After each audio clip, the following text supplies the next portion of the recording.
got something. Tell Jesus when I get home. I got something. Tell Jesus when I get home. I'm gonna tell him I had to stop.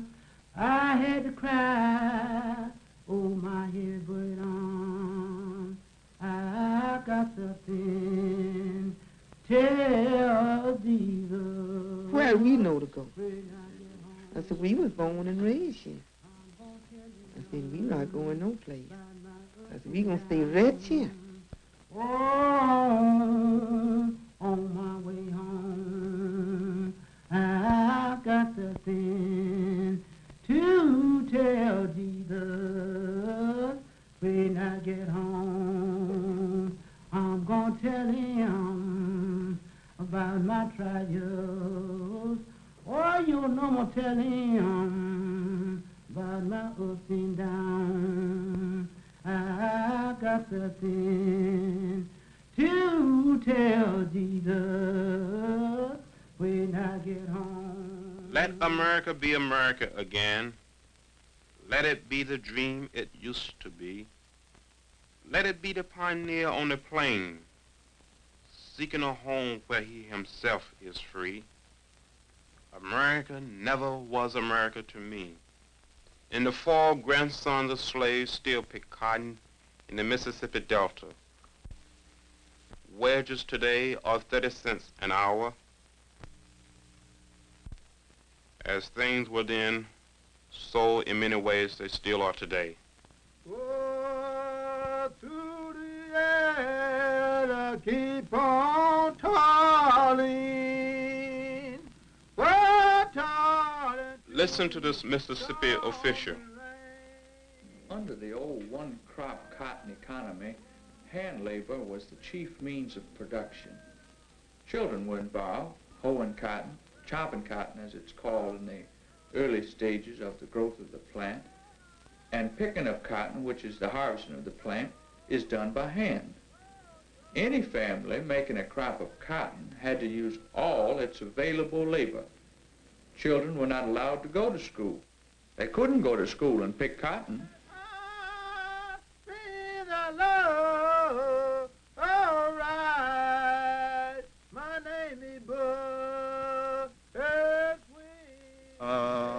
I wouldn't try to live on $3 a day.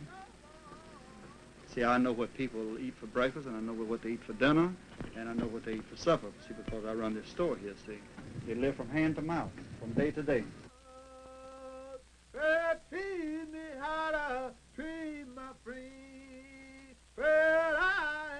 In the Delta, many black children still quit school by the 6th grade. Negro babies still die at the same rate white babies died back in 1913. But things do change, too. Today, more and more cotton crops are being handled with machines. Where do these folks know to go? What do they know to do? Well, they accused me of murder. I ain't never harmed a man. Well, they accused me of murder. I ain't never harmed a man.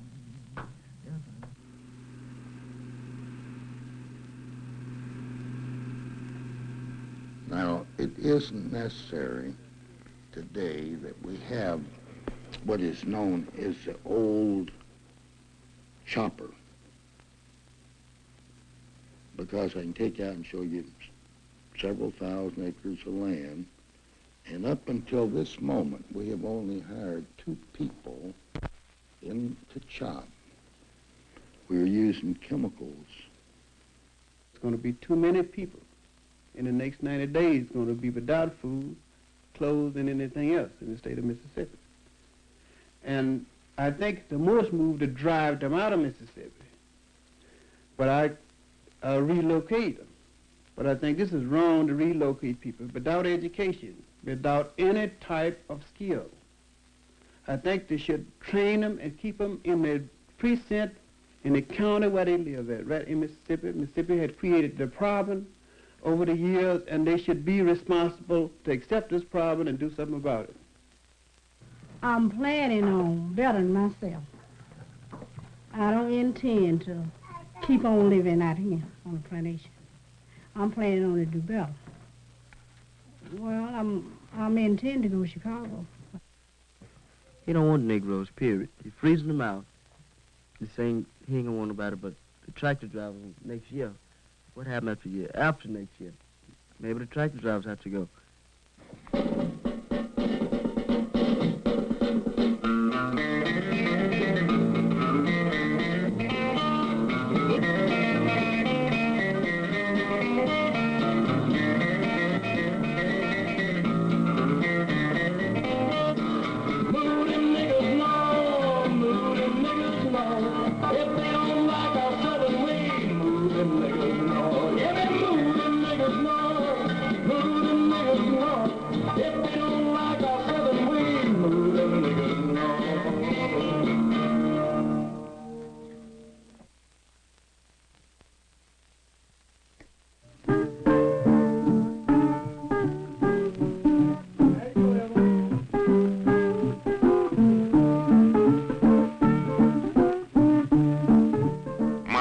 Mississippi, headquarters of the Delta Ministry of the National Council of Churches.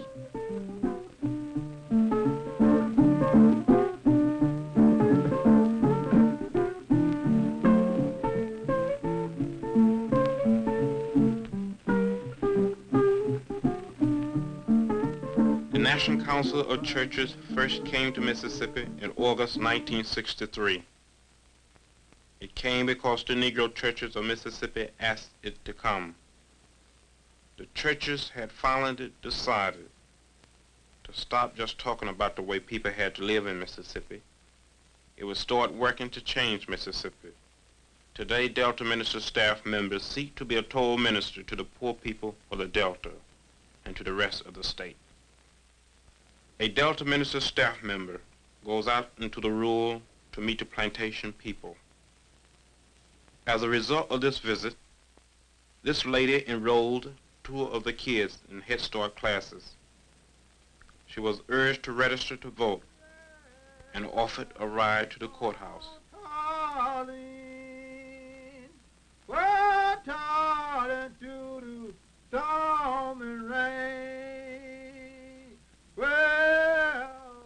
The box of used clothing came from up north, with the average income for Delta Negroes, $456 a year. They can use it. But local people and Delta Minister staff both recognize that giving out food and clothing is not the solution at all. The basic purpose of this visit, please come to the next freedom meeting to work for the future of black people in Mississippi. Night after night, across the Delta, people come out to the meetings. Freedom meetings are generally held in churches at night. Because of this, over 90 Negro churches have been burned to the ground in Mississippi in the last couple of years. The Delta minister helps where it is needed, maybe providing a speaker. This is a citizenship education class. Many counties have an organization of people who want to change things. The Delta minister works under the direction of that local group when it exists. But in other places, people have never had the chance to learn how to organize themselves to change their condition. The Delta ministry helped to set up organizations like the Child Development Group of Mississippi. Child Development Group of Mississippi provides Head Start classes for preschool children, and it has given many local Negro people their first opportunity to run something themselves. You're never going to learn to stand on your own 2 feet till you start doing it.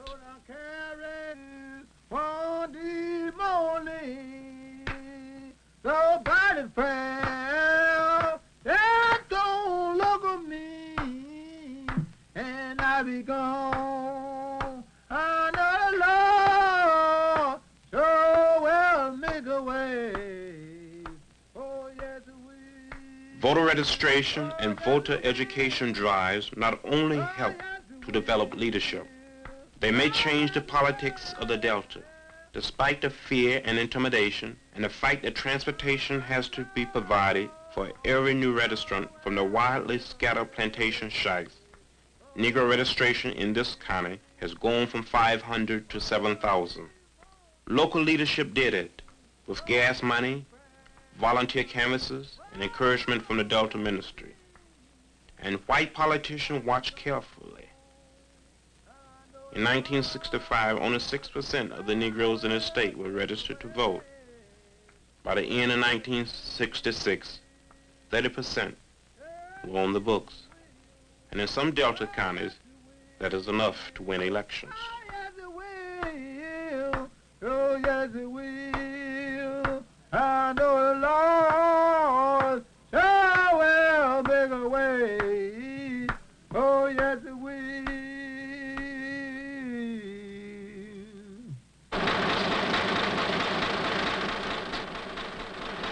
In the heart of the Delta, a new city, Freedom City, is being built. People who have always lived on plantation and had nowhere to go when the machines came in, now, here's a place for them. This land is home for about 100 people. The Delta ministers helped them get 400 acres of land and a loan to buy it with. The people are growing soybeans to pay off the loan, and maybe someday they will have a town with maybe 5,000 people in it. Mr. Abbey lived at Freedom City. He come off a plantation up near Sunflower. Like many grown men who have done nothing but chop cotton, he cannot read and he cannot write. He does not know how to drive a car or a tractor. It's going to build our own city, and we're going to build our own hospital, and own, just have its own police and law thing there. And I'm doing Las Bella there in the freedom movement, and I was on that plantation. And the right for you to get in the freedom movement to where you are held, you're righteous, just to where so is the white Mississippi white man. Yes.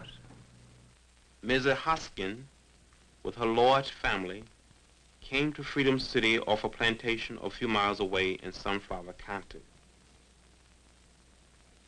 They went back to visit once.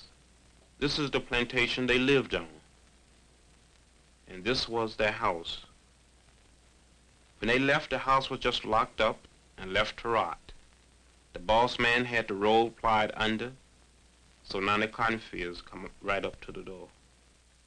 This is Mrs. Ida Mae Lawrence, who brought her 8 children to live at Freedom City. She's worked in the cotton fields. She has spent time in jail for civil rights activities. Like a lot of things in Mississippi, Freedom City depends on women like her for some of its leadership, because the most capable young Negro men leave the state altogether. In 1965, Mr. Isaac Foster led a strike of cotton field workers and later helped found Freedom City. He's in college up north now, but unlike many young Mississippians, he's coming back. The man with the hat, a volunteer working with the Delta minister staff. He is from South Africa. Christians on 5 other continents help support the Delta minister's work. The problems of food and housing are tough enough at Freedom City. But because this is the Mississippi Delta, the most difficult problem is one you can't see. It is the crippling heritage of centuries of living under a boss man. The budget is spiritual as well as physical and economic. Mr. Foster and Mrs. Lawrence talk about how Especially at first, the people just didn't understand how to get to work when there was no boss man to tell them.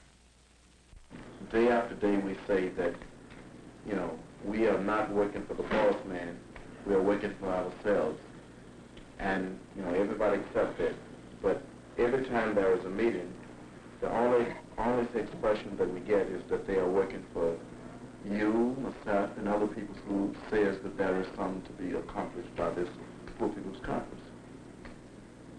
When the people was on the plantation, they had a boss, and they adapted themselves to the boss. Right.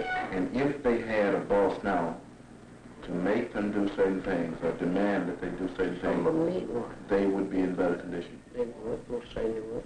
What have the plantation done to people to make them be in the stage? Would you say that the thing that they have been deprived from is freedom to them? Right.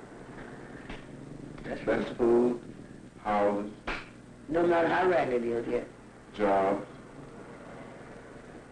and a boss man. Boss man, Mr. Charlie. He was good. A boss man is part of that freedom. Must be. When the long hot summer is over, the people must stay through the long cold winters that follow. Only 4 months after the houses at Freedom City went up, most of them came down.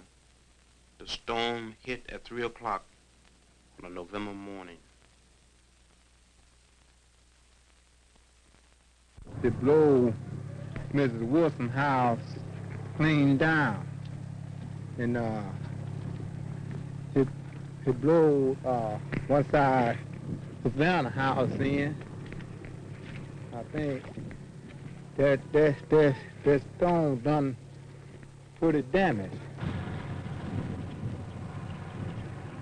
The first crop of soybeans at Freedom City was pretty bad. They didn't get in till late. There wasn't enough money to buy chemicals to kill the weeds.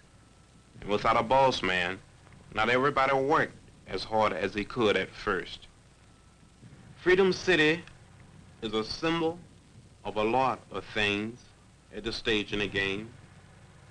It is a symbol of what the Delta Ministry hopes can happen in Mississippi. And it is a symbol of how long it's going to be before we can see things get much better.